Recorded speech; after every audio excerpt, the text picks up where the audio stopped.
கர்த்தருடைய நாமம் மகிமைப்படுவதாக. நான் உங்கள் சகோதரி மெஸ்ஸி வாக்கியம். கர்த்தர் இன்றைக்கு நமக்கு தருகிற வசனம் சங்கீதம் 91:4 வசனம்.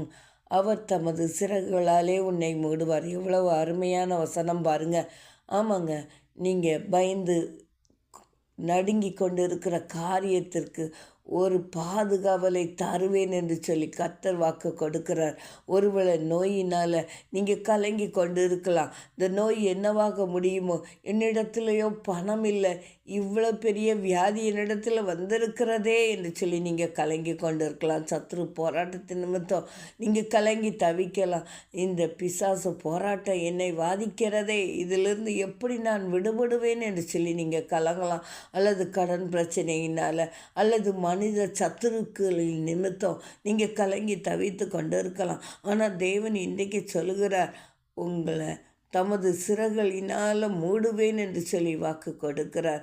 பருந்து காகங்களுக்கு தன்னுடைய குஞ்சுகளை தன்னுடைய செட்டைகளில் வைத்து மூடிக்கொள்கிற ஒரு தாய்க்கோழியைப் போல தேவன் இன்றைக்கு உங்களை தமது சிறகுகளுக்குள்ளாக மூடிக்கொள்ளும்படியாக கடந்து வந்திருக்கிறார். எந்த காரியத்தை குறித்து நீங்கள் கலங்கி தவித்து கொண்டு இருக்கிறீர்களோ, கர்த்தர் உங்களுக்கு பாதுகாவல் தரும்படியாக கடந்து வந்திருக்கிறார். அவருடைய சிறகுகளினால் உங்களை மூடுவார். இதை விட ஒரு நல்ல ஒரு ஆசீர்வாதமான வார்த்தை எதுவுமே கிடையாதுங்க.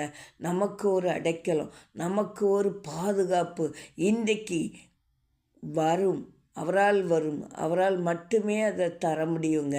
அப்படிப்பட்ட ஒரு பாதுகாவல், ஒரு அரவணைப்பு உங்களை நோக்கி கடந்து வருகிறது. கர்த்தரால் கூடாத காரியம் ஒன்றுமில்லை.